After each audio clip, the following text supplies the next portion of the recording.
You under my skin, close enough to the edge. No story to spin, set to enter the stage. You think you know, oh, time to roll.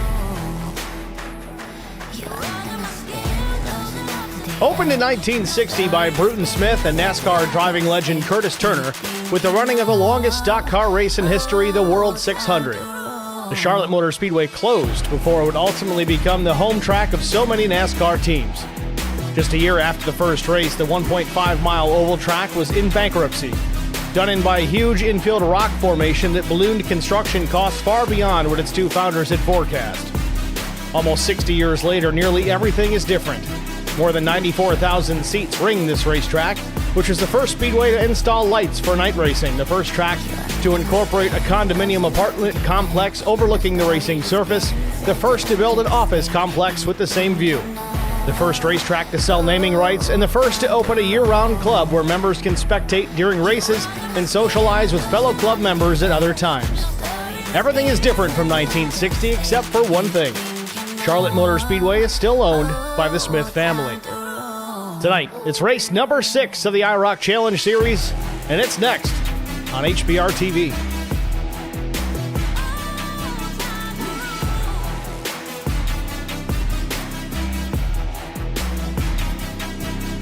Good evening, everyone. Welcome to the virtual Charlotte Motor Speedway for race number 6 of the IROC Challenge Series presented by Coles County Speedway. Let's take a look at the race details tonight. 78-degree ambient temperature, 45% humidity, partly cloudy skies, 2-mile-per-hour breeze. Track temp, 78 degrees Fahrenheit. 150 laps the race distance.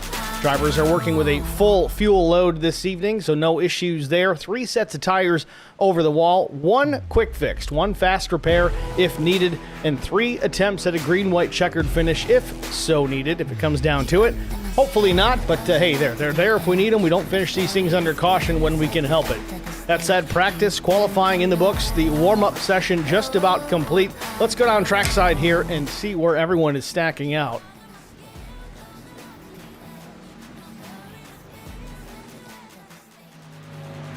To no one's surprise, the 3 of Brian McCann tops the charts at 29.60 seconds. Kyle Turzak, Turbo Turzak himself, 600ths shy in the second spot. Remember, he was dominant in the late model stock series we ran last season. Missed a couple of races for various reasons here so far this year, but should be a fun one to watch between the 3 and the 51 here tonight. Brandon Mefford, 3rd quick. Steve Durbin, 4th. Mike Cook, 5th fast.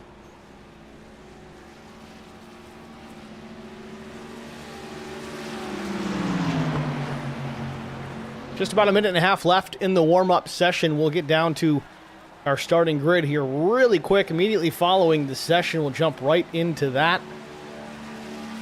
Again, I want to say a big thanks to Coles County Speedway for being the presenting sponsor of the series.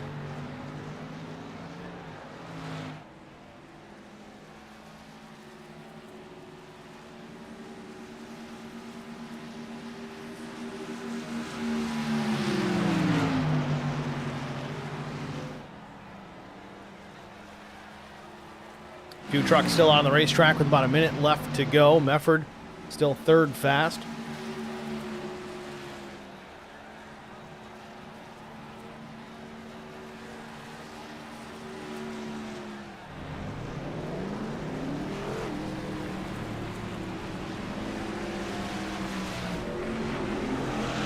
It does appear brother Chris Mefford has joined the session here tonight. We saw him roll into pit lane in behind Brandon.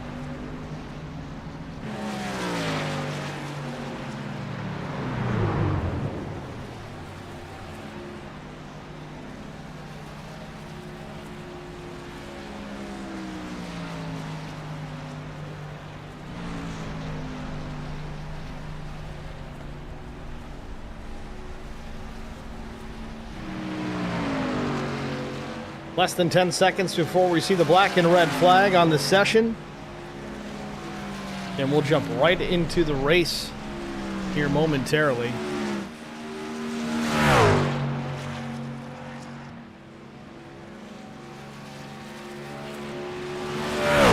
I want to mention to you guys, too, before we get too deep into the race part of things, we got the Care for Kids 200 coming up here on October the 28th. That'll be broadcasted live here at HBR TV. Again, once again, another great cause that this series has put on just about annually here for quite some time. So if you're interested, check those guys out. iroc-series.com/care-for-kids for more information. If you can get the QR code to work in the top right corner, scan that with your phone. That should get the job done as well.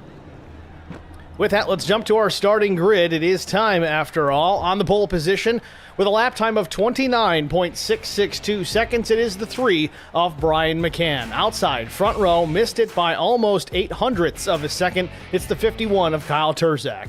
Row number 2, it's the 15 Charity Motorsports entry of Garrett Johnston. Brent Butler in the 76 will start to his outside. Row number 3, Timmy Schofield and Chris Mefford. Row 4, it's Brandon Mefford and Steve Durbin. Row number 5, it'll be Chris Wally and Todd Kleek rounding out the top 10. The number 4 of Nuke Quick will roll 11th. Jason Nilgis in the number 88 machine will start 12th. Zachary Kleek, the 77, starts 13th, with Larry Bruner to the outside in the 44. Doug Wysocki, the number 34, will start 15th. Neil Quick, 16th. Dan Pinkston, the number 22 Cloud9 Motorsports machine, will start in the 17th position, and 18th goes to the 85 of Mike Cook. It's your starting grid here for Charlotte Motor Speedway. Field rolls off the starting grid. We should be racing the very next time by. Again, race details tonight, 150 laps the race distance, 3 green-white checkers if needed, no fast repairs, 3 sets of tires over the wall, full fuel load.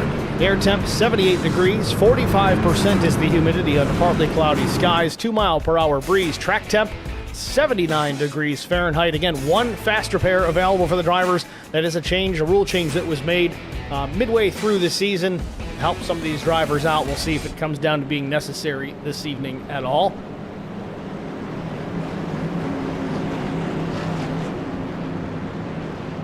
Field in 3 and 4 as we get ready for the green flag.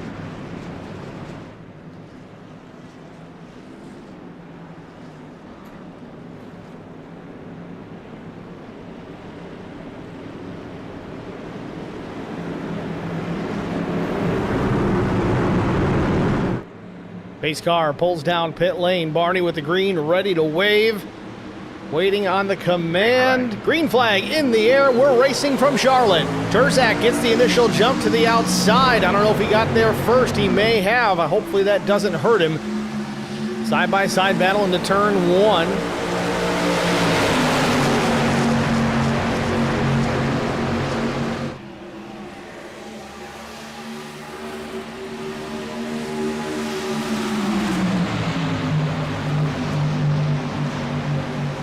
Turzak settles in behind Brian McCann, closes the gap. Oh, 1 truck up the racetrack. It's Garrett Johnston in trouble. We've got big trouble off turn number 4, and a caution still doesn't come out. There it is. Real long delay before we heard the yellow flag called for. But trouble off turn 4 to complete lap number 1, and just like that, Garrett Johnston goes from, I think it was 4th, back to about 10th. It may get worse. Man, did it take a while to get that yellow to come out.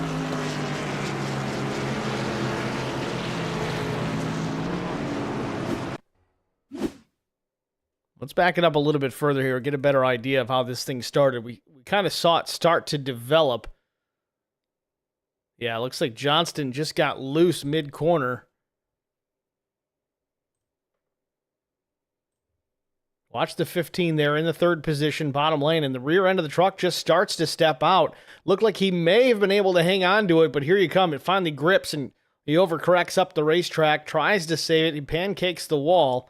I think at any other point besides lap number 1, I think Johnston would have been okay. So would the rest of the field, but everybody stacking up in behind. You see Chris Wally, Brandon Mefford, Chris Mefford getting tangled up, Jason Nile just getting a piece of this. Then the 45, I think that's Todd Kleek. Yep, he gets involved as well.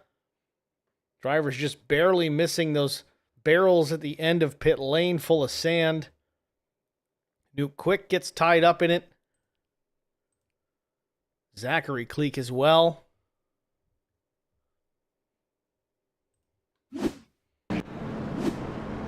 Didn't take long, but again, we do have the one fast repair, so if anybody had any major damage, they should be able to get that squared away before we get back underway. Those with minimal damage may want to save that fast repair for later on in case there's another calamitous exit of turn 4.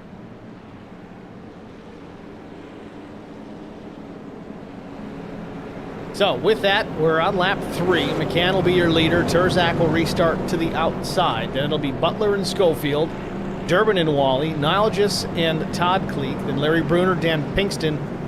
That's your top 10. That'll be Mike Cook, Doug Wysocki, Garrett Johnston, who was involved in that yellow from the 3rd spot back to 13th, Duke Quick 14th, Chris Mefford 15th, Brandon Mefford 16th, Neil Quick back to 17th, and looks like Zachary Cleek still in pit lane here. He's shown in the 18th spot. Maybe some additional damage to be repaired on that 77 machine. Gets back out there. I don't know if he's going to stay on the lead lap or not. We will have a comp caution here relatively soon, so if he remains the first truck a lap down, if he is, no, looks like he's going to stay on the lead lap. So the 77 gets back out there in time. Mike Cook in the chat, even though he's in the race, don't text and drive, Mike. He says the setup is loose tonight. We'll see. And Vincent Short in the HBR TV chat says, sounding better tonight, Steve. Yeah, I finally got all the Glenn out of my system. Partied hard down in the southern tier of upstate New York. It's NASCAR weekend. What else are you going to do? So Mike says the setup is loose. I wonder if it builds tight over the course of the run. That would be preferred. A little loose for the first handful of laps, I guess anybody can deal with. You run into some of these issues that we just saw here on lap 1, but I think once we start to get that right front hot, might swing the balance a little bit differently. We'll see how that plays out tonight.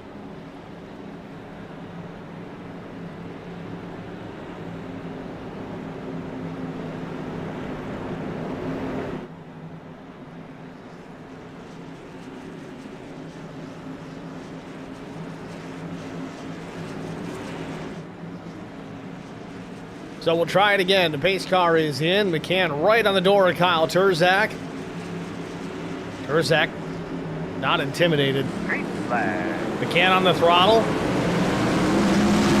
Gets the jump over Turzak this time. A much better fire off for the 3. Turzak got lucky to not catch a penalty on the opening start. The top 2, though, starting to get away already from the rest of the field. We got a battle in the 3rd spot. Brent Butler and Tim Schofield off turn number 2. They're side by side. Turzak, meanwhile, looking to the inside of Brian McCann in turn number 3. Turzak drops the 51 to the bottom, and just like that, takes over the top spot. But then again, this is Brian McCann's playhouse. We'll see what happens here. This just might be a little rope-a-dope. Let Turzak go out there, lead some laps, and then go after him when it really matters. 6 laps in here at Charlotte. Top 2, Turzak, McCann, then it's Butler, and now Tim Schofield to the outside in the number 12. Oh, trouble off turn number 2. The 45 of Todd Cleek, hard to the inside wall, but it looks like he's all by himself, so the caution does not come out. Spun down off the racetrack quickly.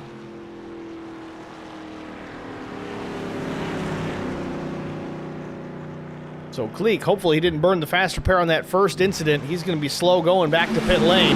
Meanwhile, battle for the race lead as we stay under the green flag. A little wiggle from Turzak as he dips the truck below the blue line in the middle of turns 1 and 2. McCann retakes the top spot. Schofield looking to the inside for second.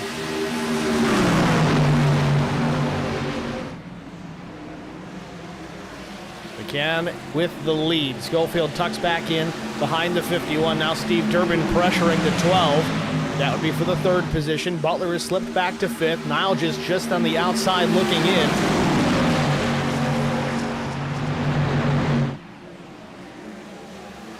Another big wiggle off turn number 2 for the 2nd and 3rd place trucks. They continue to keep the truck straight. Durbin, though, takes advantage. He's looking to the inside of Tim Schofield, middle of 3 and 4. They're side by side off turn number 4. This for the 3rd position. Schofield carries the run out of the corner, keeps the truck almost a full truck length in front of the 42. Durbin tucks back in behind. Meanwhile, Todd Cleek back on the racetrack, 2 laps down after that spin and contact with the inside wall off turn number 2. He's back under power. Should be able to get those laps back if we get that comp caution. And then if he's lucky enough to get another caution before this one comes to its end. Again, a little update. 100 laps the race distance, not 150. 150 miles the race distance. We misspoke there.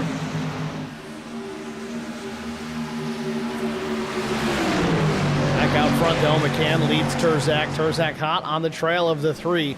This could be detrimental to Brian McCann, though, because we know Terzak's going to tuck in behind McCann, try to learn something, see if he can use it against Brian later on in this race. You know Terzak's going to pick up a thing or two riding behind Brian McCann. But the same token, I think McCann's smart enough to not show every trick he's got in his bag as he lets Terzak to the inside yet again here. Lap 11, Terzak back to the front. Still side by side, though, not able to drive around and get clear. Off turn number 2, McCann will have the run down the back straightaway. While they battle, though, they continue to put distance on the rest of the field. Very impressive to see 2 trucks side by side and still build a gap.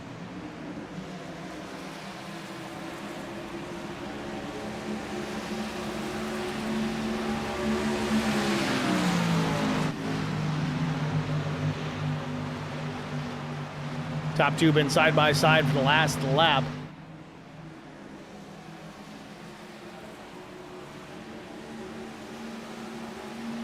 Top 5, 6, and 7.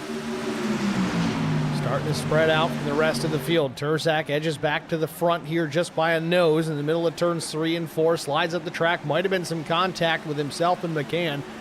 Back to start finish. McCann officially leads that lap still.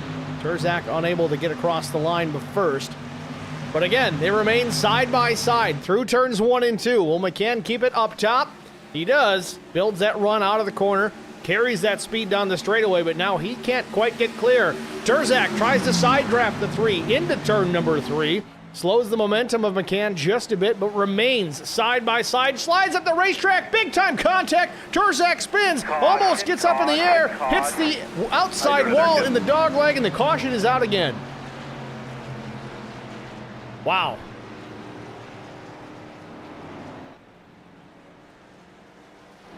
Terzak trying to get righted, and it looks like the 25 machine rolled into this as well. Not sure who that is.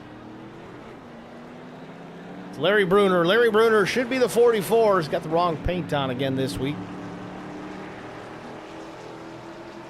Terzak's going to rejoin the field, drive away. Looks like he does have some damage as that truck appears to be dog tracking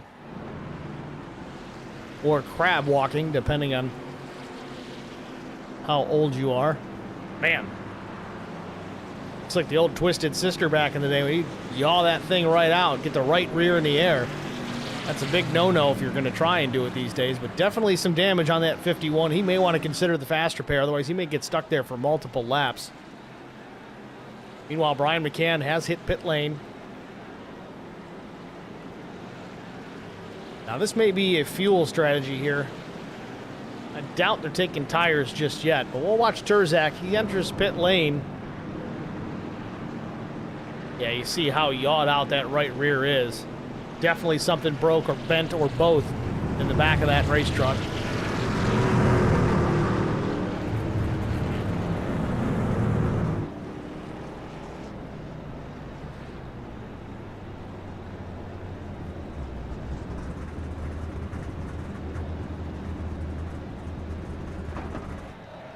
Looks like Terzak did use that fast repair, so he'll get that truck back to new. Let's try and get a look at it. We saw it live.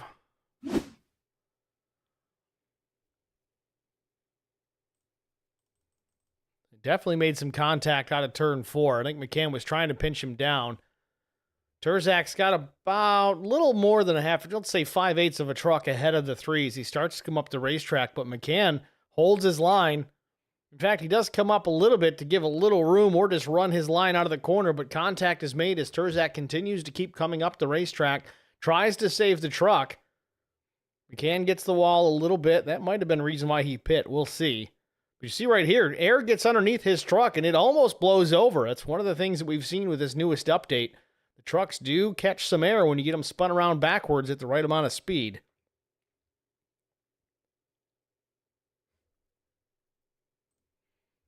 You see Turzak got the outside wall in the dog leg, and let's see when Bruner comes in. Oh, man, so there's no, I don't understand that.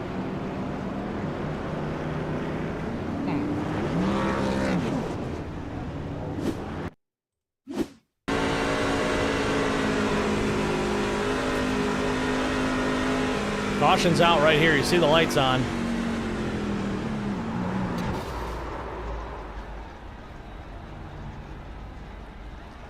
I get that he didn't see Turzak until the very last minute, but you got to whoa up a little more than that.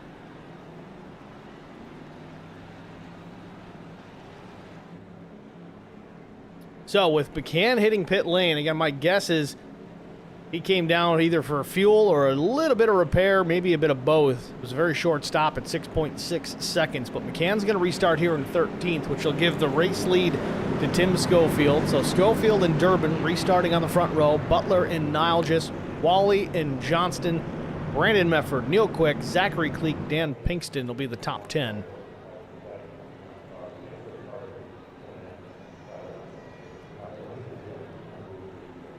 Lights are still on with the pace car here, so we're going to go another lap at least.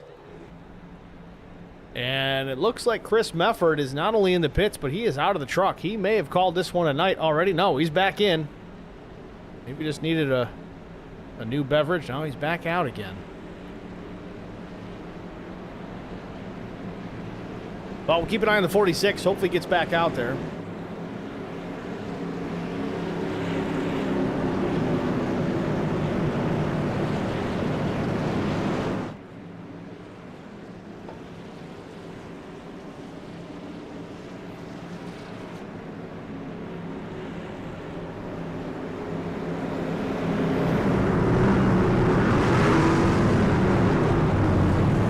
Pace car lights are out. We're getting ready to go back green here as they work on a turn number 2.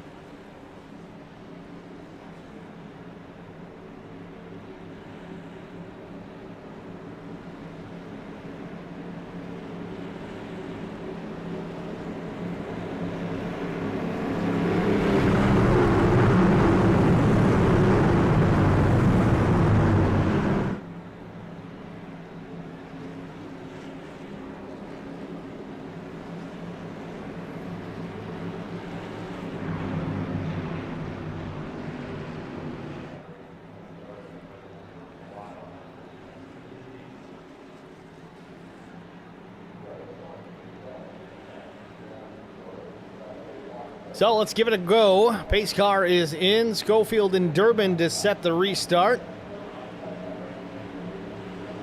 Green flag. Schofield gets in that zone and fires off right away. Durbin with a good reaction. Sticks to the outside. Now they're into turn 1. Another side-by-side battle. It's top 6 drivers really all side-by-side. Durbin was hanging on the right rear of the 12. Not willing to give up and let the 12 clear him. Now they're side-by-side. Durbin with just hairs at an advantage into turn number 3. Butler drove it down to the bottom. Thought we were going to go 3 wide for a moment. Schofield slides up the track a bit. Almost gets into Durbin. Has to check up. Loses the race lead. He might lose that and some more.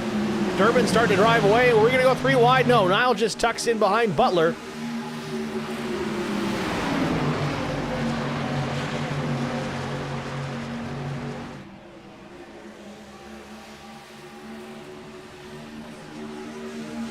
Still the battle for the second spot. Durbin with a 0.4 of a second advantage over Butler and Schofield. They're still side by side.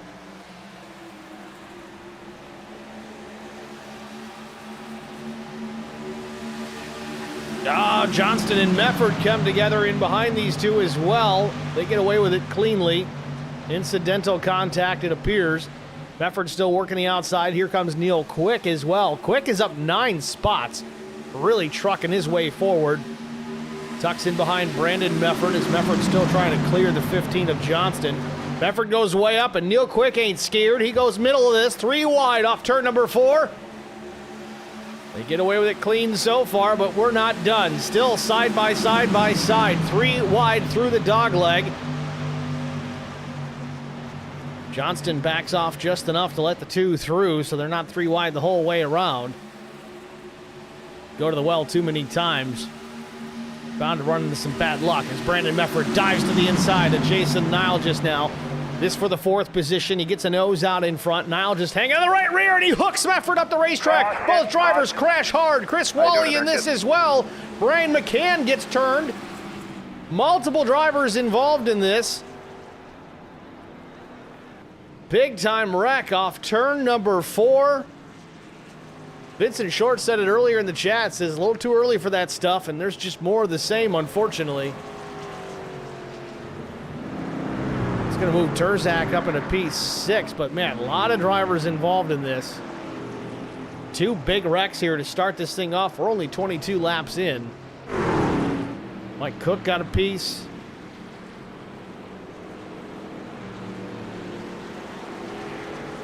Effort. I don't know if he's completely exited the session or what, but let's get a look. We saw it just a moment ago. Of course, we back out a little early. We'll back up a little further here. Meanwhile, the field is going to hit pit lane here. Durbin, Schofield, Butler, and everybody else. So Nile just looks like he's hanging on the right rear of Mefford. Maybe to try and drag him and slow him down, but unfortunately contact is made. Big time impact for the 83. Nile just goes up. Same situation for him. Chris Wally trying to get it woed down. He's got nowhere to go. He gets into the driver's door of Mefford. Cleek is in it. Mike Cook, Larry Bruner. Brian McCann gets turned from the right rear. Todd Cleek.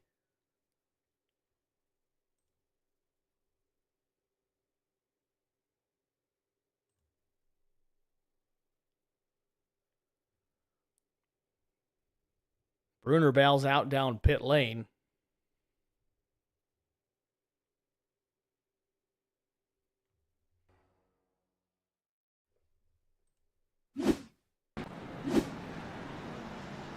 Well, it's certainly been an entertaining and exciting first 23 laps here at Charlotte Motor Speedway as we work our 3rd caution of the night. These trucks are a little difficult to handle here on cold tires, and we really haven't run terribly long enough to get enough heat into them to do anything about it. On top of the fact, we've got some pretty aggressive drivers out there tonight, given what lap we're on. Again, only 23 laps into this tonight.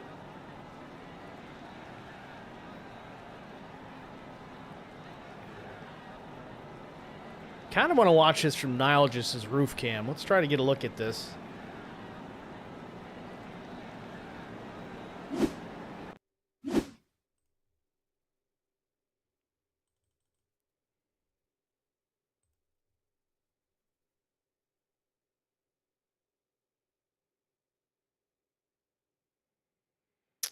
And it does look like Nile just did hold his line. Yes, he did have room to his right. Did not have to take it. But it does look like Nile just moved actually up the racetrack about 6 to 8 inches. And yet contact was still made. We'll rewind this another time to get another peek at that. What I want you guys to focus on here is that line of sealer right near the X in X Alta on the hood. He comes down a little bit. And now he'll start to come back up across. Now there's contact, Mefford up the racetrack, and then both drivers with a pretty heavy impact in the outside safer barrier.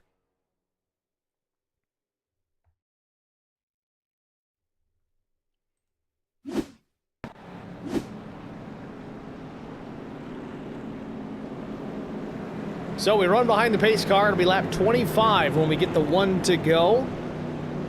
At least that's the guess.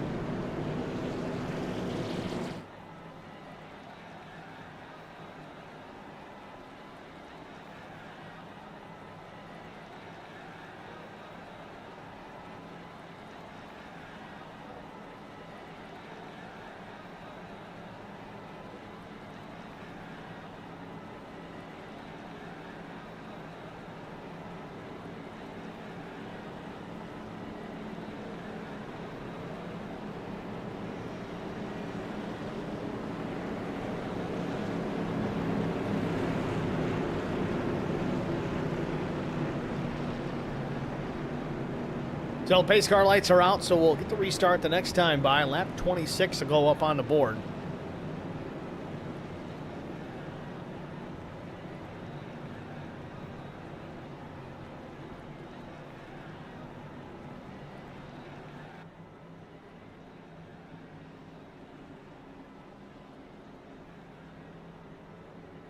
So your front row is going to be the 22 of Dan Pinkston, Steve Durbin to the outside, then Schofield and Butler, Quick and Turzak, McCann, Johnston, Nilgis, and Nuke Quick, the top 10.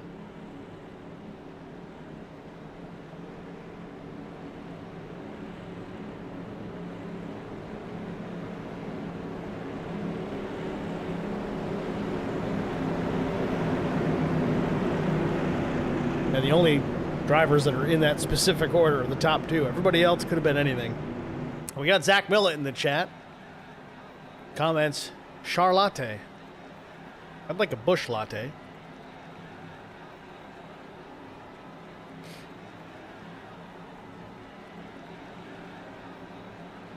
All right, let's try it again here. Barney with the flag in hand. Green, green, green. And there it is, green flag back in the air. We're racing yet again. Pinkston coming up to speed. Good reaction time for Steve Durbin as he works to the outside. Might get clear here into turn one. Nope, not quite. He's going to carry that momentum out of turn number two, though. We'll see the drag race down the back straightaway here in a minute. Schofield working to the bottom on the 76 of Brent Butler. Might go three wide here. Schofield taking a peek into turn three. Tucks back in behind the 22. Durbin retakes the top spot. Now the battle for the second position. Pinkston and Butler out of turn number four. Looks like we've got through cleanly.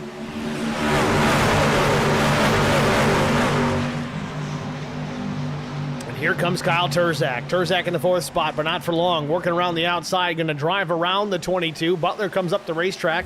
Little arrow block, slow the momentum of the 51. Hang on to that second spot for the time being.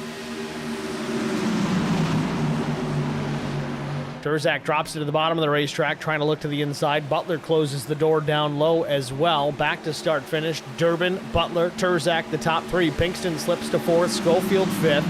Neil Quick running in the sixth spot. Brian McCann's worked himself back up into seventh. Garrett Johnston, who had troubles very early on, in the eighth position. Jason Nilgis, Chris Wally, the top 10.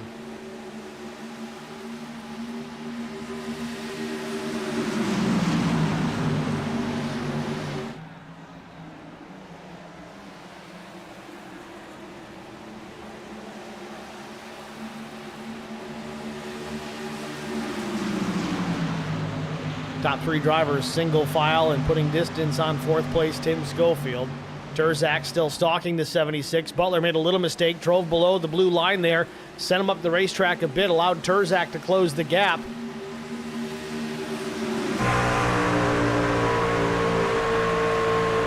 On board with Brent Butler.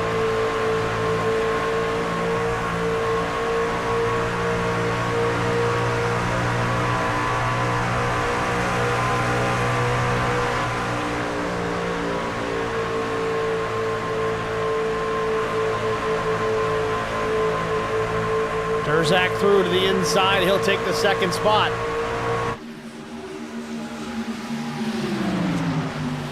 And Schofield's going to try and take advantage as well. He gets to the inside of the 76. He'll take the third position, but now Butler's going to battle back off turn four. They're side by side through the dog leg. At the line, I think Butler may have had it, but we don't pay any points for third place on lap 31.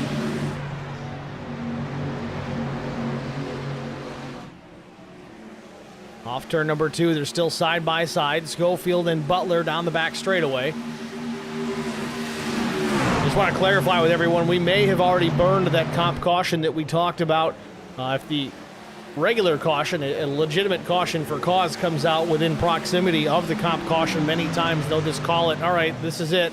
This is our comp caution. No need to add another one in 2 laps. Could be corrected on that, but for now, I'm guessing that's the scenario. Schofield a little loose in the middle of turn two, has to tuck back in behind Butler. Durbin and Turzak still 1 and 2. Butler third, Schofield fourth. Neil Quick up to fifth. Brian McCann going with him.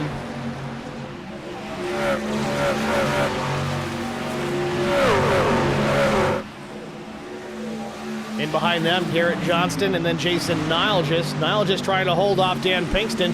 Almost some contact there. It looked for a minute with Chris Wally. Wally gets through. He clears Nuke Quick and Pinkston. We got a battle, a three-wide battle for just a moment.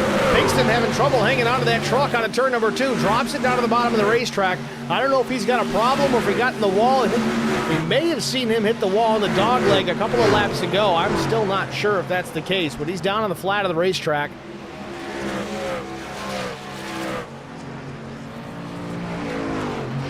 Oh, he gets the wall again and real fast into pit lane, hits the pit wall. He might be calling it a night.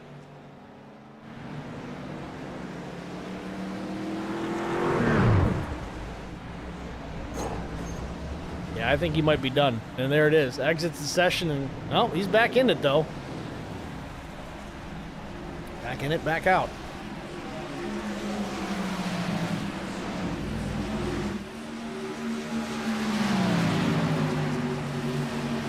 Meanwhile, Durbin still leads about 3 car lengths, 4 truck lengths, that is, over Kyle Turzak. Remember, Durbin picked up the first win of the season here at Daytona International.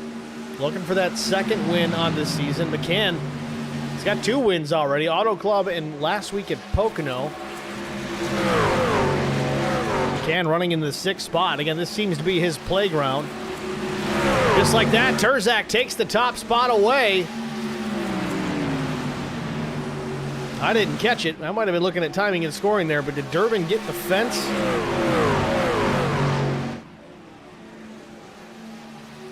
Gonna have to go back and look at it.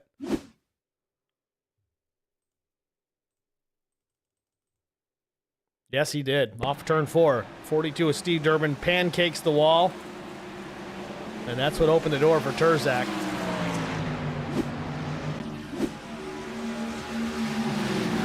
May not have hurt the truck too terribly bad as Durbin continues to run in the 2nd position. Now about 3.5, 4 truck lengths off the tailgate of the 51. So Durbin 2nd, Schofield 3rd, Butler 4th, Neil Quick still back in the 5th spot. Just biding his time, taking care of his stuff, but Brian McCann, he's got a mirror full of Garrett Johnston as McCann drives it deep into the corner, closes up on the 2. I think Johnston's going to drive up to the back bumper out of turn 4. Now they're through the dog leg yet again.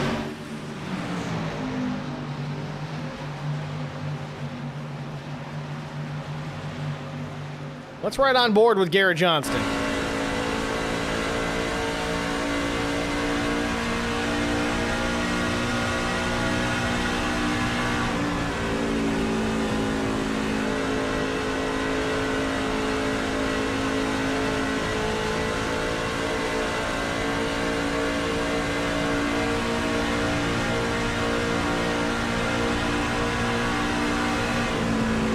Listen to the throttle as he gets out of turn 2 here. We heard him spin the tires just a bit off of 4 a minute ago. Let's listen again. Sounded good on a 2. Listen for the RPM spike as he gets off the corner in 4. We'll see if the tires spin, the RPM will come up. Yeah, just a touch. Not a lot, just a tiny, tiny bit. There's a little bit of a bump there in the exit at turn 4. Gets the back end of the truck a little bit light. If you're under power, it will spin those rear tires just a hair.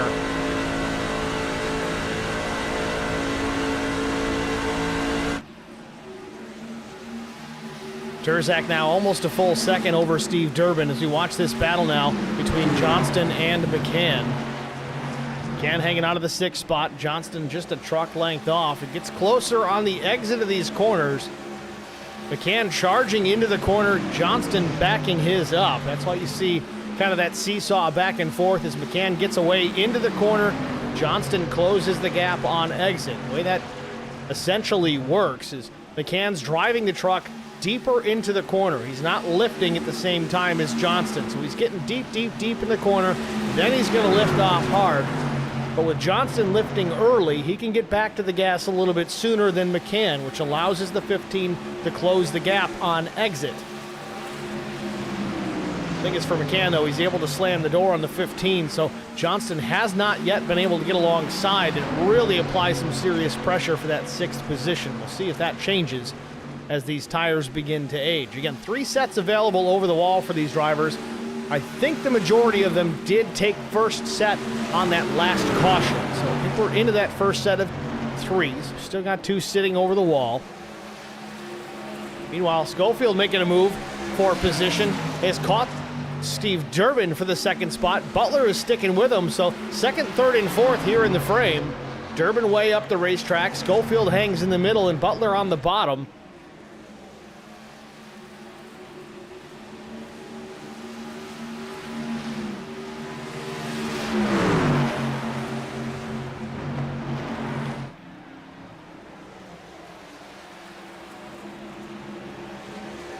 Butler now to the inside of Schofield. He found an opportunity to get alongside as Schofield's still trying to take the spot from Steve Durbin.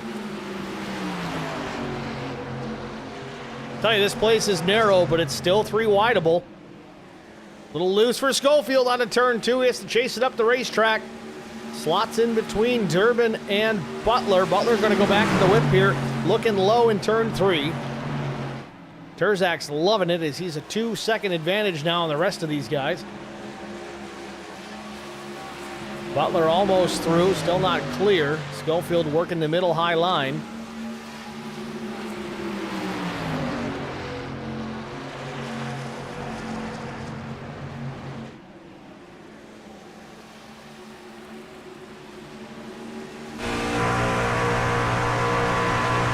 On board with Steve Durbin in second as these two battle for third and fourth behind him.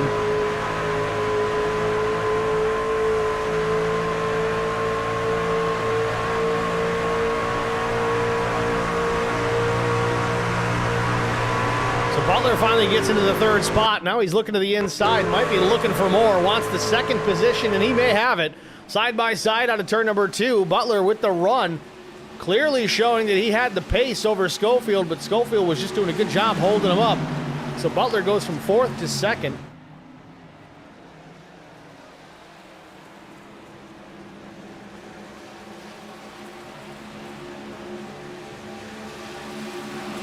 It does appear that all the lead lap trucks made a pit stop here at lap 22. I think the majority did take their tires. Larry Bruner, it's not sure. We took a 37-second stop for the 44.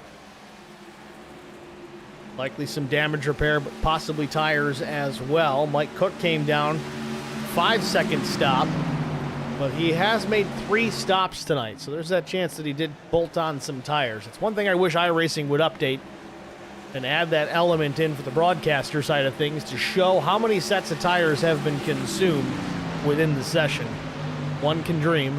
Certainly make my life a lot easier, seeing as how I'm the only guy here. We don't have a pit reporter or anything like that.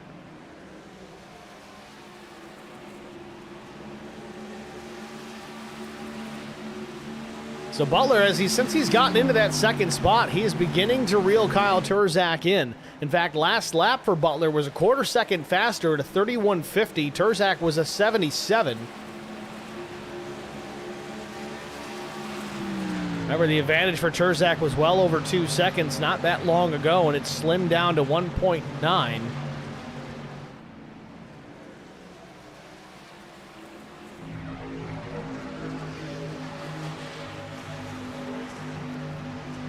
Durbin hanging out of the third position. Schofield still fourth. Neil Quick, however, has started to close this gap, but Brian McCann has free-fallen just a bit. Remember, he was battling. Oh, Durbin's in the fence. Durbin in the wall here. I think it was off of turn number 4 and in through the dog leg. He's going to lose a bunch of spots and slide back to P7.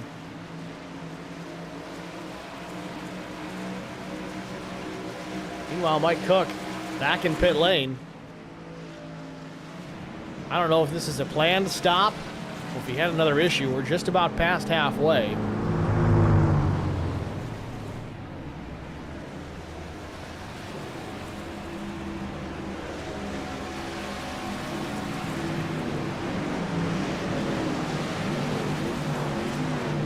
So 4 tires and fuel for the 85 machine. Drops the jack down and away. Can't get the traction out of the pit box, but it's back in action.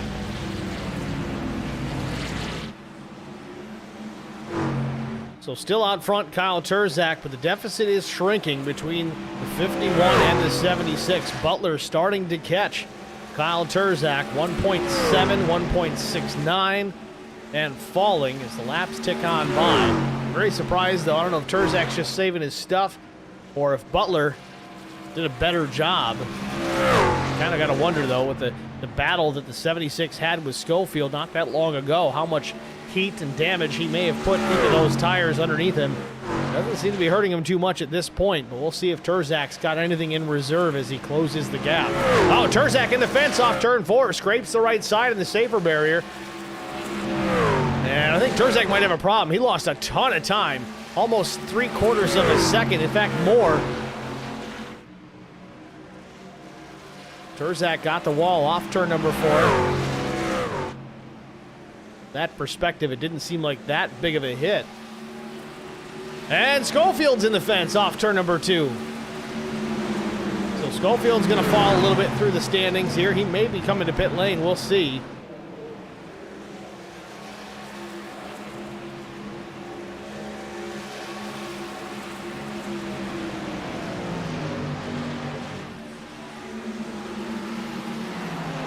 Meanwhile, Neil Quick still running in the 5th position, in behind Nilges and Johnston. Crafty driver behind the wheel of that number 2 Miller Genuine Draft Machine. You talk about a guy who can close out a race. You won't hear from him or see anything fancy about him for 90% of the race, and then all of a sudden he's in your rearview mirror knocking on the door for the race lead with 10 to go.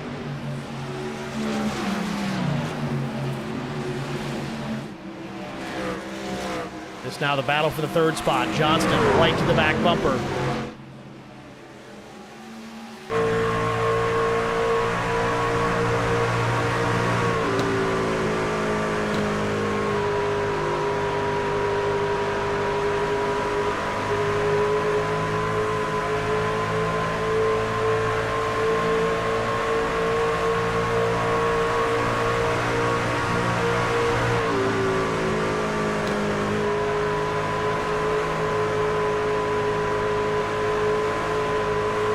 We'll say that battle has allowed Neil Quick to close the gap.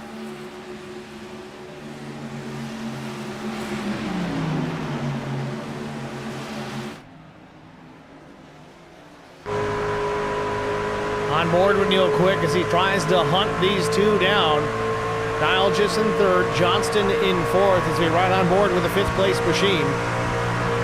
Looking further down the racetrack, there's only about 3 or 4 truck lengths now between Terzak and Butler as he's closed the gap to less than 4/10.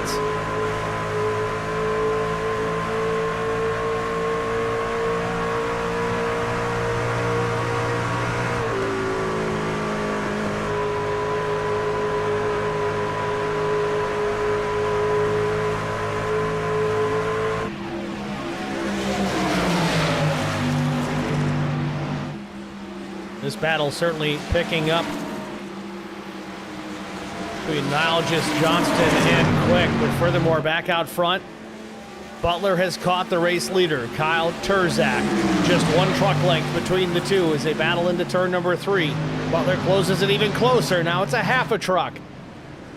Terzak slides up the racetrack.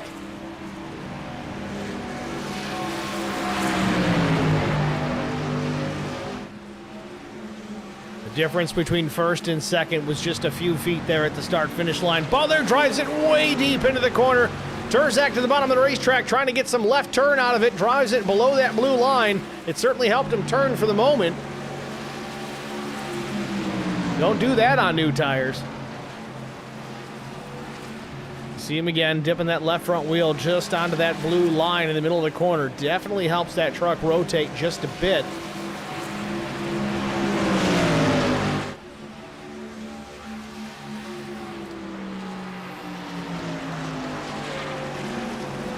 Stick with this battle for the race lead. We'll ride on board now with Brent Butler as he tries to take the top spot from Kyle Terzak. Butler was able to reel him in from quite a ways back without issue. Little mistake out of Terzak certainly helped the situation for the 76, but real loose on exit as Butler might have got the wall, but definitely had to correct the truck out of turn 4. You saw him turn the wheel to the right. You never want to see that on an oval.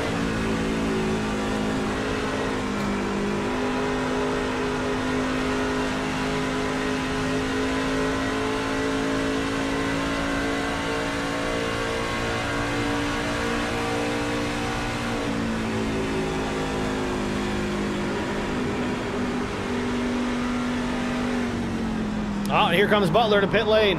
Oh, and he loses it. Loses the truck coming to pit lane. Waited until the very last second to hit the brakes. He does not hit anything. Certainly got lucky there, but hopefully he's changing tires because he just wrecked his set.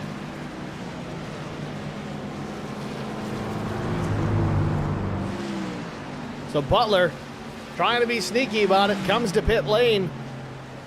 The other question is, did he get slowed down while he spun without taking the penalty? That's going to wash his night away if he got caught speeding. We'll see what happens here in the 76. If he dropped the jack on the left side here, if he sits there and doesn't pull away, he got nabbed. And somehow he gets out of there without trouble. Certainly not ideal. Butler's back out there. Back to the race leader now, Kyle Turzak ahead of Jason Nilges, who's worked himself up into the second spot, 1.4 seconds back from the 51. And here comes Turzak to pit lane. Johnston's going to join him. Much straighter entry for the 51 compared to Butler. We'll see how everything cycles out as these drivers have now begun their first round of green flag stops. A little chaotic early with the yellow flags, the first 22 laps or so. Seems that everyone's gotten it handled. Turzak into the stall, Johnston the same. Oh, Turzak has to back it up just a bit, so he has a little mistake as well. Very uncharacteristic of Turzak. Got to keep in mind, Turzak is lights out fast in the late model stock, but that series is not really known for its pit stops. Talk about sprint races in most cases. So competitive pit stops, somewhat new, I would imagine, for Kyle Turzak. He still has the talent, still has the pace, but that might be a part of his skill set that he might want to think about. I think the rest of the competition would hope that he doesn't, because, man, he is quick just about everywhere we go. It doesn't matter what kind of car it's in. So meanwhile, Jason Nilges, your new race leader, he's taken over the top spot since Turzak came down. Quick to second. Chris Wally third. Wysocki and Nuke Quick top 5, but Nuke is also in pit lane. He's pulled down his number 4 F-150 into the pit lane.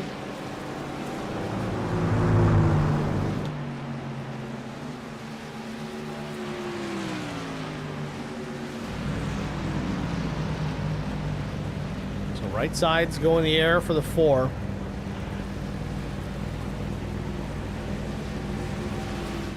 So 4 tire change for the 4 of Nuke Quick. Nile just remains out on the racetrack. As it is right now, it's the top 5 drivers that still need to make a pit stop. They last came down at lap 22. The final remaining holdouts. Brian McCann made his pit stop at lap 57, so he's a little bit off sequence from everybody else. You see in the timing tower, 7th on back, a lap down or more.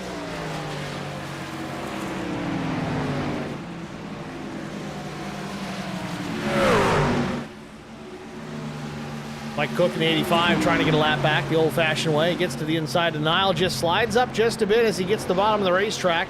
He's got fresh tires on there, should be okay. Just got to worry about that truck getting a little too loose.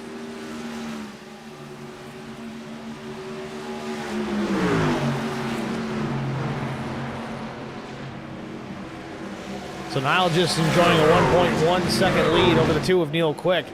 Again, these drivers might be in a situation where they're just waiting for the caution here. They've got such a lead. Again, the top 7 drivers now on the lead lap. Everybody else a lap or more down.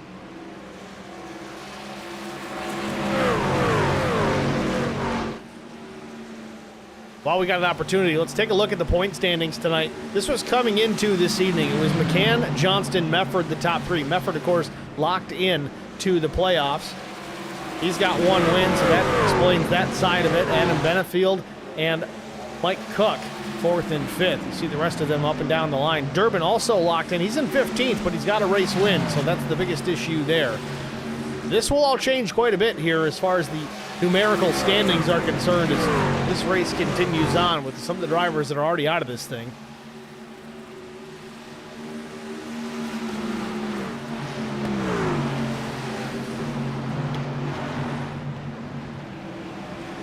And here comes the race leader, the 88 of Jason Niles, just going to pull down pit lane. Fuel certainly no longer an issue for anybody making pit stops to this point. definitely go to the end from here. So that's going to give the race lead over to the 2 of Neil Quick as he takes over the top spot. Durbin gets around and gets clear. He's going to try and get a lap back. He does. So it's Quick, Wally, Bruner, Nilgis, McCann. Again, Nilgis still sitting in pit lane here. Right side tire change. Crew goes around to the left. Jack underneath. 4 tires and Sunoco Race fuel for the Jason Nilgis number 88 machine. It's down and away. 15.6 seconds to stop for the 88. And Neil Quick from the race lead. He's in the pits. Now turn the lead over to the 75 of Chris Wally.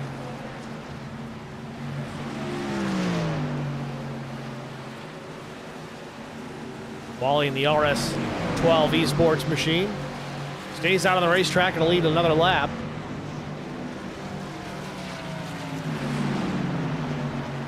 We do need to get an HBR TV side-by-side break out of the way here, but we're going to hold until everybody finishes out their green flag stops. The 2 holdouts, Chris Wally, Larry Bruner. When they come down, McCann will inherit the top spot, but at what cost? He was the first one to start his round of pit stops. He came down at lap 57. Also taking 4 tires. And Wally slows it, the 75 machine into pit lane.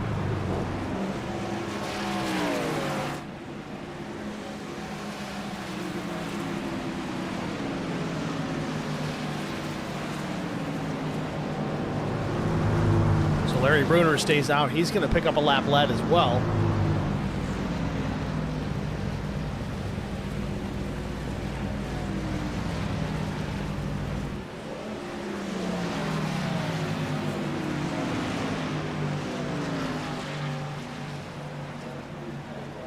So 4 tires and fuel for Chris Wally. He drops the jack, 15.02. And now Larry Bruner comes down to pit. Again, Bruner here on the racetrack has the number 25 AC/DC machine, but in the timing tower, he's listed as the number 44. Typically would be in the 44. This is, I think, our second week in a row we've seen a wrong paint scheme on his truck. Hopefully we can get that squared away for next week. Bruner in the pits. Oh, has to back it up a hair. Oh, has to go forward a hair. So Bruner's going to lose some track position from that minor mistake. Doesn't take much, especially under green flag conditions. We go back out front, though. Top 2 is Brian McCann, Kyle Turzak, Brent Butler.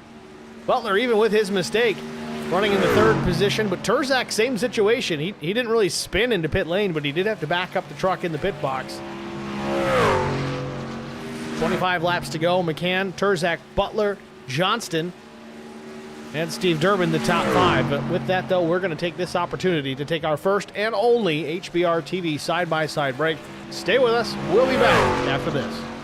I met Marco Scarza when we were doing radiothons for St. Jude Children's Research Hospital. We needed sponsors to help us raise money, and he's always the first one to jump in. I would describe Marcos and his team as upstanding, someone you can trust, and he is just a genuine guy.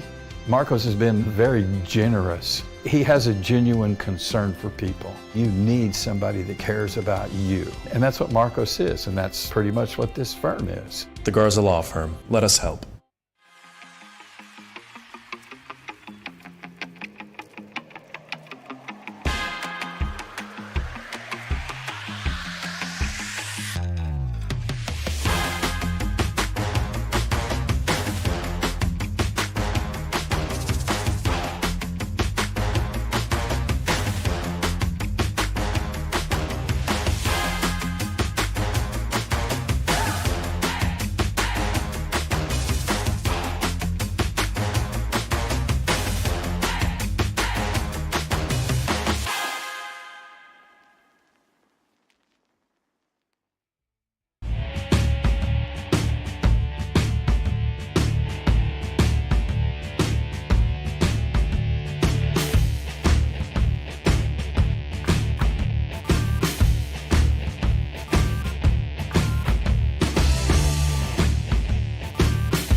Back at Charlotte Motor Speedway, 18 laps to go. Brian McCann still leads by just over 1 second over Kyle Turzak, but that is shrinking. Every lap, Turzak just a tick faster. Last time by, it was, well, 3/10 exactly. Turzak faster than McCann, and we've got 17 left. Just for a little comparison here, McCann made his pit stop for 4 tires at lap 57. Turzak came down at lap 63. So there's the lap differential, the tire age differential between these two. They've been so evenly matched in just about every series that they have run. Turzak had the leg up over McCann in the late model stock series. It seems to be flip-flopped here in the truck series between these two, but Turzak with the tire advantage. If this thing stays green to the end, he's going to catch the 3 of McCann. Will he get by? That's a different story, because as this race continues on, those tires will continue to age. Now it's 6/7 of a second, 16 to go.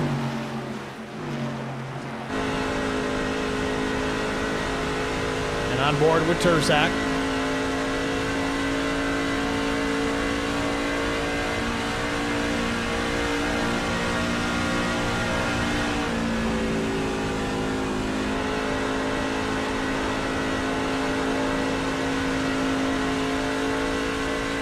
Watching the truck of Brian McCann there, exit turn number 2. He's definitely got that thing hung right out.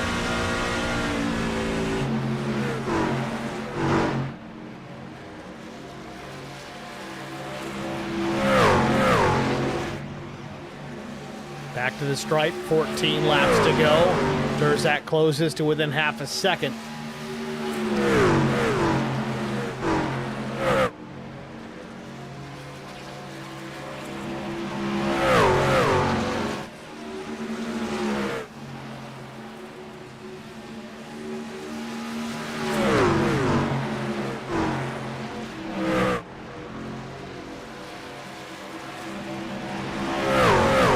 I guess the question remains is how aggressive will Brian McCann be in defending that position?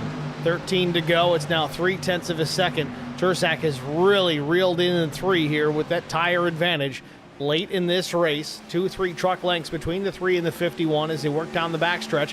Now Garrett Johnston, he's in the 3rd position with just as fresh tires as Kyle Turzak. Then Brent Butler and Steve Durbin, similar but not quite. Butler came down lap 61, Durbin lap 62, but all 4 of those drivers with better rubber underneath their trucks than the race leader Brian McCann. Still 3/10 the advantage over second place. McCann enjoys that here with 12 laps to go, but still 3 truck lengths between the top 2. You got to wonder about the dirty air between McCann and Turzak. Is that affecting the handling of the 51, or is his tires finally starting to equalize in comparison to McCann? Last lap, Turzak was still faster, but certainly not as much of the margin we saw early on. It was less than 1/10 of a second differential between the top 2.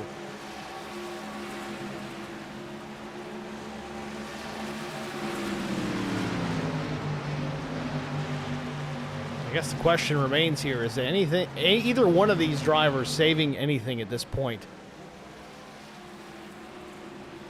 Certainly fuel not a concern for anybody at this stage.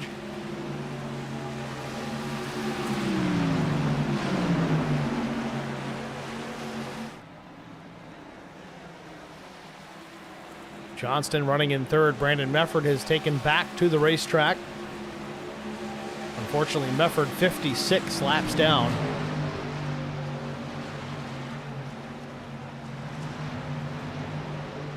With 10 laps to go, it seems that McCann has found another gear as he starts to put more distance between himself and Turzak.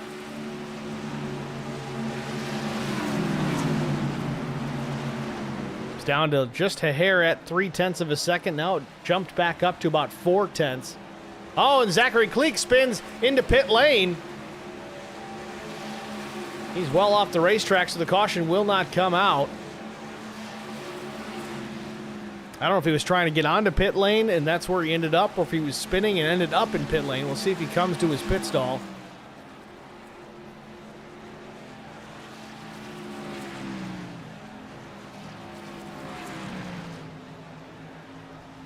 Cleek into his box. Uses the quick fix. Right side tires going on to try and get all he can here at the end of this.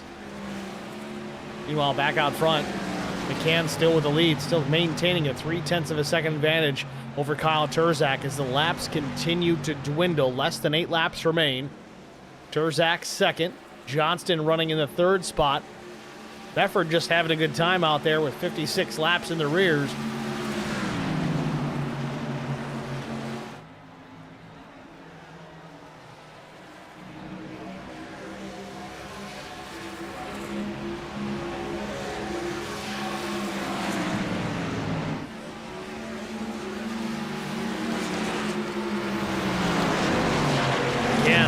Once again, stretches it to over 0.4 of a second over Turzak.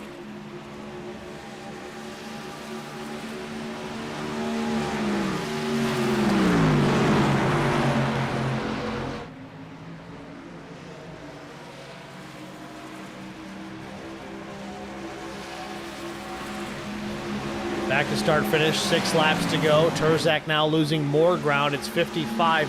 Well, 5.5 back from Brian McCann. If Turzak's not careful, Garrett Johnston's going to reel him in and apply some more pressure. Wow, Mefford running real high out of turn number 2, barely off the wall. I think he's just trying to experiment a little bit.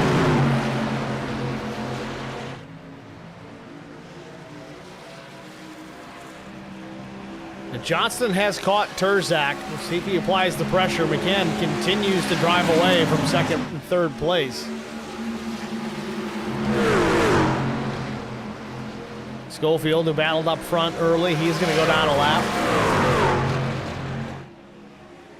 Oh, some contact maybe here as Johnston applying pressure to Turzak. Wants that second spot here. We got 5 laps to go. We got a great battle here for the second spot. Johnston goes up the racetrack, going to try and build a run out of turn 4. Turzak knows it, slides up the track to block the run. Into the dogleg, 4 laps to go. Johnston goes to the outside, now switches up to the inside, takes a peek down low, but nothing doing just yet. Another lap truck of Tim Schofield. We'll see if he gets out of the way of this battle, or if either one of these drivers uses the 12 as a pick. 2 lap trucks sandwiching the 51 and the 15.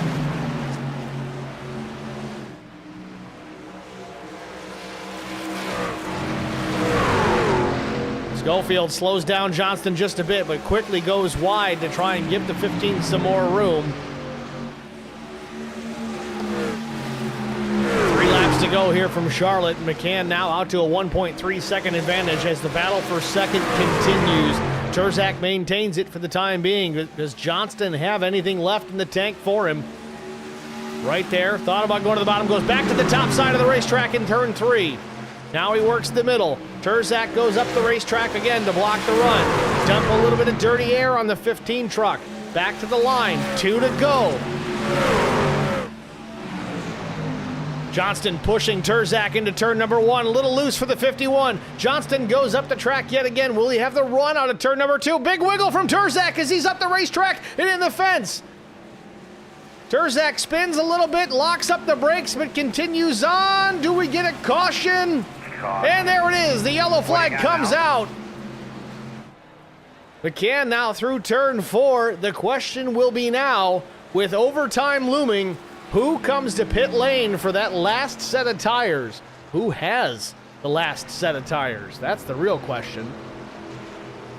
See if we can get a look here with Kyle Turzak just a moment ago. Rewind this just a bit further. So watch the 51. Does he dip the left sides below the blue line there?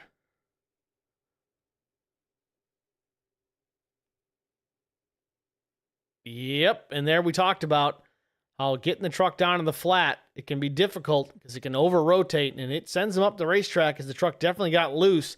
Put him in the path of Johnston. Johnston makes a little bit of contact as Turzak's trying to save it. Turzak gets the fence. Now he's continuing to save it down the back straightaway.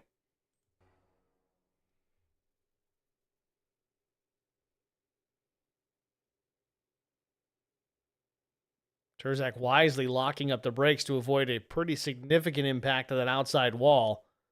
But unfortunately, it reduced his momentum to such an extent that the oncoming traffic, iRacing through the yellow, and, well, there you have it. We're under caution yet again.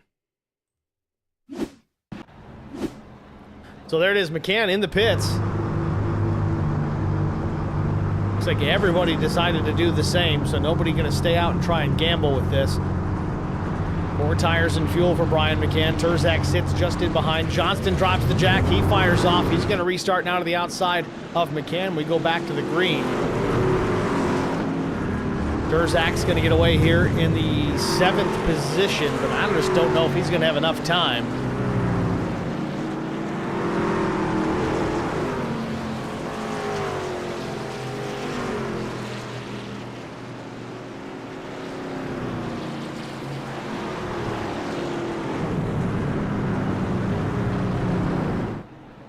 Tim Schofield coming to his pit stall.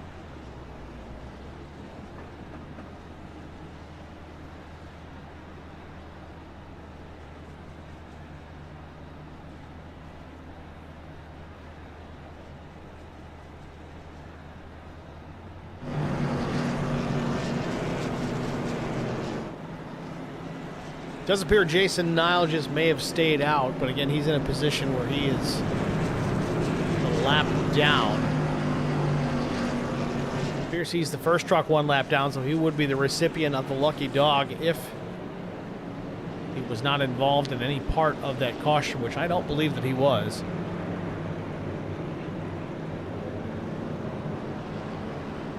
Looks like 4 trucks are going to get a wave around here when we go back to green. Or on the 1 to go, that is. So it'll be Mefford, Bruner, Zach Cleek, Jason Nilgis. All going to take the wave around here as we get the 1 to go the next time by. We've officially surpassed regulation distance. We're on lap 101 of the scheduled 100 laps.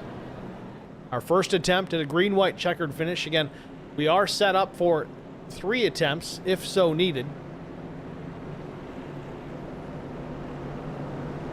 And for those of you that don't know, the way this works is green flag comes out.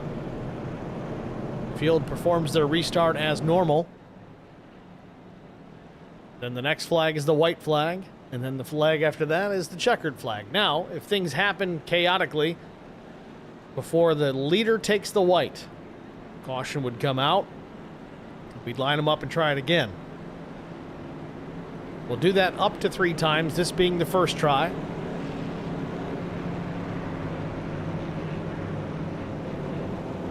So if you're a Kyle Terzak fan, you want this to go to all 3 green-white checkered attempts because he's going to have to pick up a couple of positions on each restart to be in contention for this one. He's going to restart, looks like about the 7th spot.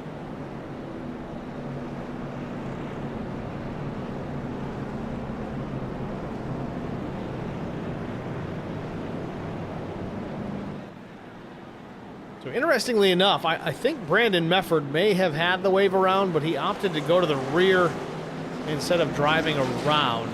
Again, he's not in a position, I don't think he's going to gain anything. The next position up is Chris Mefford. He's still shown in pit lane. I just don't think there's enough laps left in the race for Brandon to gain anything, or is he changing his mind here?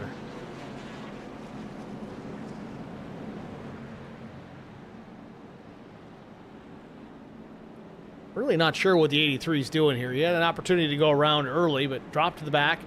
Now he's going to take the wave around, or is he just going to go to pit lane? I don't know.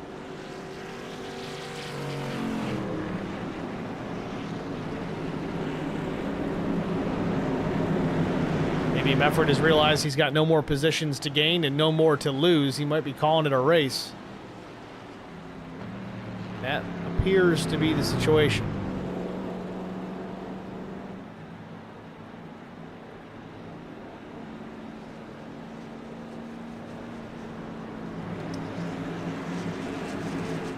So there we have it. Pace car is in. Front row, it's going to be Brian McCann and Garrett Johnston. Then it's Durbin, Quick, Butler, Wally, Quick, Terzak, Flag.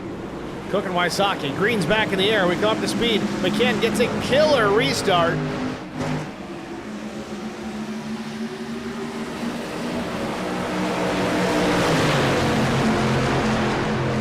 Yo Quick to the inside of Garrett Johnston. Steve Durbin pressuring the back of the 15. Brent Butler there in between.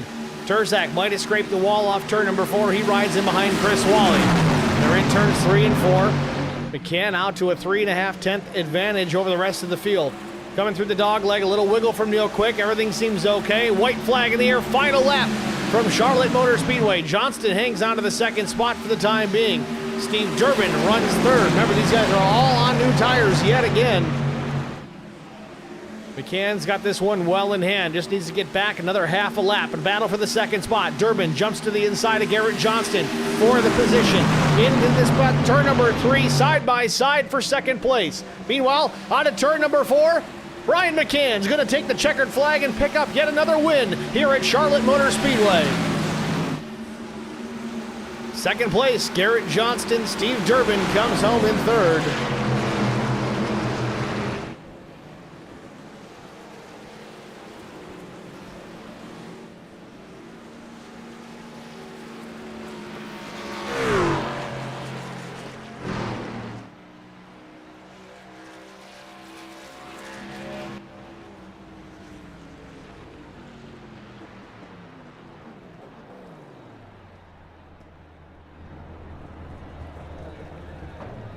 Brian McCann back to the front stretch here. Going to celebrate at the start-finish line.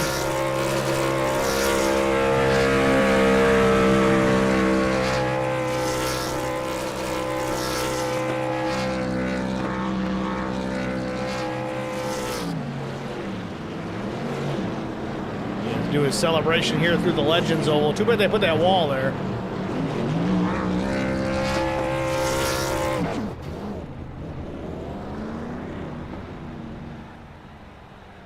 Well, just like that, this one's in the books. We're going to step aside, get a break out of the way. We'll be back with our top 3 finishers after this. Stay with us. We'll be right back.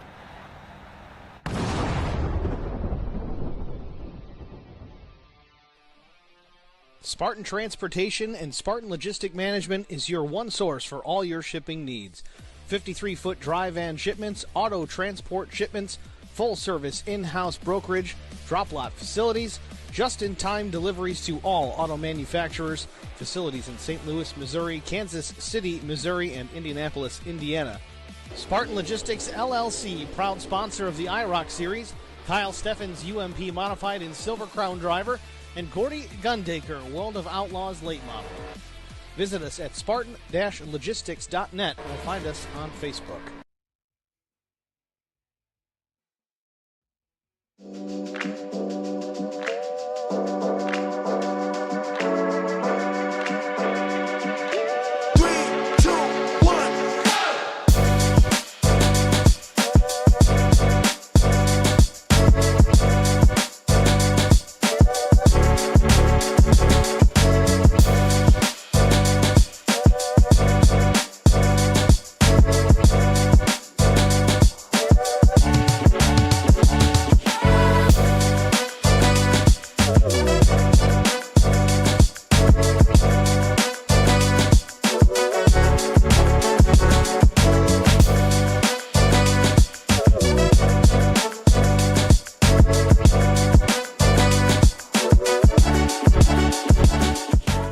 Marco Scarza when we were doing radiothons for St. Jude Children's Research Hospital. We needed sponsors to help us raise money, and he's always the first one to jump in. I would describe Marcos and his team as upstanding, someone you can trust, and he is just a genuine guy.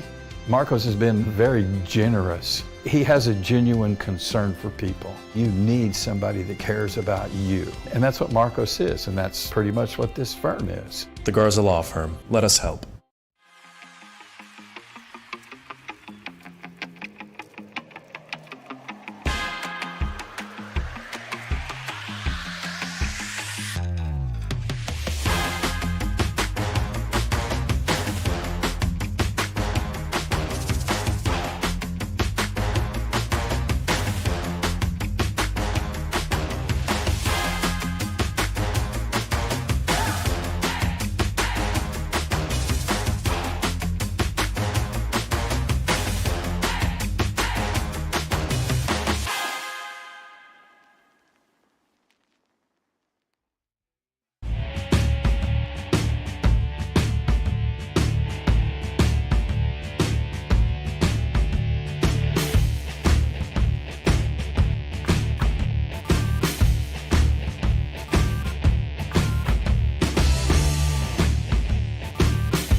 Back at Charlotte Motor Speedway, race number 6 of the IROC Challenge Series in the books, and Brian McCann picking up race win number 3 on the season. So 3 wins, 6 races. Brian McCann, it's Steve in the booth. You got me?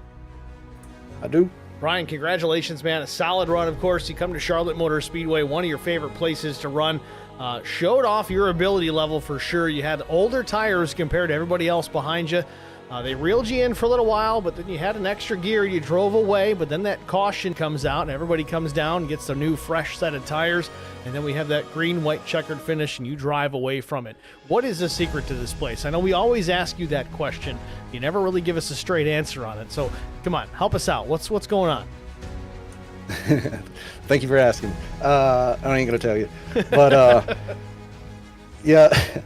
Early on, I had some damage, so it put me like mid-pack or whatever, and under green flag pit stops, I got my quick repair and pitted early, yeah, like you said, but just went out there and managed tires. But one of the neat things about pitting early was I had clean air, so I wasn't burning up that right front. I could keep that right rear under control, and right rear seemed like you had to really keep it under control, otherwise it just get too hard to drive on you. Definitely seemed that Turzak was able to reel you in relatively quickly, but when he got within 3/10, it seemed that dirty air really seemed to affect his truck. He in turn had some issues there late in this race, put us under that caution on the backstretch, but fresh tires altogether. Turzak was able to restart in 7th, but wasn't able to reel anybody back in. I know early on in the runs, these tires were very, very difficult to get underneath the truck, not really into the racetrack, a very loose race truck. How did you handle that here on the early stages of each run? Because I know we had some issues early on in this race. Really just leaned on the right front a little bit more, because you just wanted to protect that right rear. No matter what you did, the right rear wore more, so I just have to protect it. And then on the short runs, in the dirty air, there's not a lot you can do. Once you're back there, it's horrible. The clean air is just king. Well, you held these guys off for yet another win here at Charlotte. We look forward to Atlanta Motor Speedway next week, and we're on the new layout at Atlanta, so a super speedway style event. How do you plan to attack that race next week? Maybe pick up win number 4. I'll probably drive it like Daytona or Talladega race. Probably going to be more of a strategy race than anything else, so that's what we'll plan for when we go into it. All right, Brian. Well, again, congratulations. Who do you want to shout out to? Yeah, my family, league admins for putting this on, sponsors for making it happen, you for doing the broadcast, drivers showing up every week, great racing, everybody watching, thank you. All right, Brian. Well, thanks for talking to us. Congratulations again, and good luck next week at Atlanta. Thanks. Brian McCann, your race winner here at Charlotte Motor Speedway. Next, we're going to talk to our runner-up driver, the number 15 machine. That's none other than Garrett Johnston. Garrett, it's Steve in the HBR TV booth. You got me? Yes, I do. Garrett, congrats yet again. We continue to keep chatting with you week in and week out, but still a second-place finish. I know it's not too shabby, but, man, you're really itching for that checkered flag. Walk us through your race. What could have been different for you? I know McCann's really fast at this place, but last restart, everybody's got the same equal strength tires. Was there anything you could have done differently to reel him in? No, I knew it was what he was doing. He slowed down a little bit and started in first, and I knew it, and I seriously considered doing it as well, but I didn't trust myself not to spin the tires, so I already wrecked the field once this race, so I figured I'd play it a little safer this time and just take what it gave me. Well, let's back things up here. You talk about wrecking the field once already. Well, let's go back to that early race incident. You had a little bit of a tank slap there, chased it up the racetrack, thought you were going to save it, then the overcorrection up the track it went. What was it like in the cockpit of that number 15 machine on that first lap? I know these new tires, when they are new, not quite up to temperature, they're a little bit of a handful. Yeah, I mean, it's totally on me. I just, you get in the pack there, and it just kind of takes the air off your tail, and like you said, just kept chasing it, and finally just tank slapped the outside wall and took about 5 cars with me, and I own up to it. It's all on me, and what can solve that is me not showing up about 5 minutes before the race and doing some practice laps. See, I got to say, this is not the first time you've mentioned that in the broadcast side of things, but maybe you throw some practice in and you might end up in victory lane. You've been awful close a lot this season. I know it. I tell myself that every week, and then it gets about time, and I'm always doing something, and it ends up happening the same exact way it happened the week before, and I end up talking to you second instead of first. So maybe next week, and I'll keep telling you that until it happens. Well, speaking of next week, we go to Atlanta Motor Speedway, the new layout. We just talked to Brian McCann about that, kind of run it like Daytona or Talladega, because that's kind of how that place plays out. But it's a mile shorter in length, so things happen a bit faster than we would normally expect them to. And truthfully, unless you're really horrible at drafting style tracks, I don't know how much practice is going to do you good next week. So what is the mindset coming into Atlanta next week? Now, I mean, you just got to treat it like you do any other restrictor plate track, and leave it up to chance and hope Lady Luck is on your side, and just hope to be there towards the end. I'll probably see myself to the tail until a little bit later just to stay out of trouble, but we can only wait and see. That's all we can do. Garrett, congrats yet again on the second place finish. Who do you want to thank? Yeah, thank you guys for putting it on. Thanks to Chris Wally for throwing this together every week, and always a good time on my Monday nights. And thanks to everyone watching at home. Hope they enjoy it as much as I do. And thanks to all the guys over at Charity Motorsports. If y'all out there are doing some iRacing, be sure to check out the charity race with them coming up later this year. It's for a great cause. So, and we will see you guys next week. All right, Garrett. Well, thanks for talking to us, man. Good luck at the ATL week from tonight. All right. Garrett Johnston, your second place finisher here at Charlotte. Steve Durbin next on the hit list to chat with. Driver of the number 42 machine picked up the race win here at Daytona to start the season off as we roll into Atlanta Motor Speedway next week. Another drafting style track. Might be a little bit of good luck for Steve Durbin. We got him in the booth. Let's talk about this race and we'll get into the next. Steve, it's Steve in the booth. You got me? Yes, sir. How are you? We're doing good, Steve. Congrats here. A solid top 3 finish here at Charlotte Motor Speedway. You started back in the 8th place. Walk us through your race. How did you work your way through that field, as the dirty air was a bit of an issue tonight? Certainly on cold tires made things even worse. But how did you work your way through the field to finish here in the top 3? Well, I had a little bit of luck to start with that first accident. It cleared somehow, but then just tried to take care of the tires and wanted to lead laps early, which I accomplished, but ran a little too hard at first, burned some stuff up, and then kind of pitted early to make up some ground and made it up there, and then just kind of, I don't know, dodged, survived the rest from there. Once we had that caution, it bunched everyone back up, and I was going to push Garrett as hard as I could on that restart, and it worked out. So with that pushing a little bit too hard, I know we talked about early in this race how the trucks were extremely loose on fresh tires. How did the truck build as far as the setup was concerned? Did it build tight? Did it get a little bit easier to hang on to throughout the course of the run? To me, it built tight for sure. It was loose for first 2 or 3 laps, and then it tightens up pretty quickly, and especially at 3 and 4. 1 and 2 is not too bad, but long run, yeah, you have to back it up for sure and conserve your tires, or you're going to just burn them up.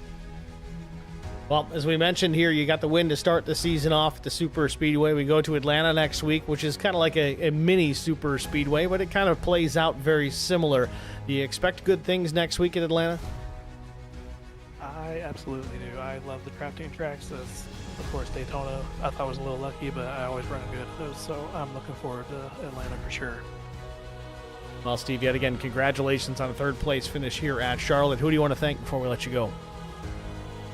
The IROC Challenge Series, Chris Wally, and the HPR TV for putting this stuff on, and then everybody showing up. Of course, we can't do it without the drivers, so thank you guys. All right, Steve. Well, thanks for talking to us, man. Good luck next week. Thank you. Have a good night. Steve Durbin, your third-place finisher here from Charlotte Motor Speedway. That's going to do it for our interview portion of the broadcast. Let's take a look here at our official race results. We talked to Brian McCann, Garrett Johnston, Steve Durbin, your top 3. Brent Butler was 4th. Neil Quick drove it up to a 5th-place finish. Solid run for Chris Wally, even though he was involved in some incidents here tonight. Still managed a 6th-place finish. Kyle Terzak, a little bit of bad luck there late and early, but man, he had a strong truck here tonight. Showed some pace for certain, but a 7th-place finish as the result. Mike Cook was 8th. Timmy Schofield finished in the 9th spot. Duke Quick finished 10th. Doug Wysocki was 11th. Larry Bruner 12th. Jason Nile just 13th. Todd Kleek was 14th. Zachary Kleek 15th. These two seems to finish right next to each other every week. Doesn't matter if it's the top 5 or the top 20. Doesn't make a difference. They seem to be right there with each other. 14th and 15th. Chris Mefford was 16th. Brandon Mefford, the brothers, finished 16th and 17th. And then Dan Pinkston out of this one early as well, finishes in the 18th position, 74 laps down. So that'll wrap it up for us here at Charlotte Motor Speedway. Thank you guys all for tuning in. Certainly, if you haven't already done so, go ahead and click the thumbs up on the broadcast if you liked what you saw here tonight as far as the broadcast side is concerned. YouTube.com/@HBRTV1. Share it with your friends. Let us know what you think. Turn on those notifications so, well, they're notifications. They let you know when things are happening, so that's a plus, especially if we all have busy lives, because most of us do. This way you don't miss a moment of the action. I also want to point out yet again, we talked about the upcoming race here in October the 28th. It's the Care for Kids 200. Again, for a great cause. These guys continue to put this on. The Charity Motorsports guys partnering with IROC to get that done. Check out iroc-series.com/care-for-kids for more information, or scan the QR code at the top right of the flyer with your phone. I think it's big enough to make that work. If not, obviously just go to the website. It's going to be the trucks at Michigan Speedway, 200 miles, 7:30 p.m. in the east. Practice goes up, then an hour later we qualify, then we got a short warm-up session, and then 8:45 p.m. Eastern Time, we drop the green flag on the Care for Kids 200, the 4th annual Care for Kids 200. So make sure you guys check that out. It's always a great race. Again, I've been in it. They really pack the field out. It's always an awesome race. The trucks at Michigan is a blast. It doesn't matter who's in it. It's going to be a good thing. Again, a positive across the board. It helps a good cause, and it's a good time. It's really a win-win. Again, a $15 fee to enter the race. Additional donations are certainly welcomed. I'd say that's a bit of a steal.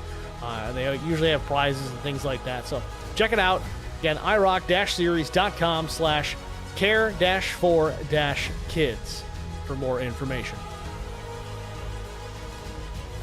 Again, that's about it for us here at Charlotte Motor Speedway. We have Atlanta Motor Speedway next week here Monday night at HBR TV. IROC Challenge Series continues on for race number 7. Again, drafting style track at Atlanta Motor Speedway. It's the new scan.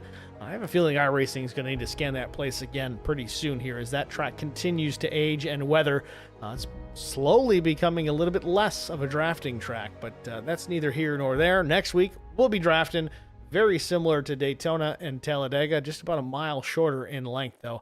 Certainly going to be entertaining. We look forward to it, and that's really where we're at. So, again, thank you guys for tuning in. Thanks for watching. Congratulations to Brian McCann on the race win here tonight. We'll see you guys at the next one. Thanks for watching.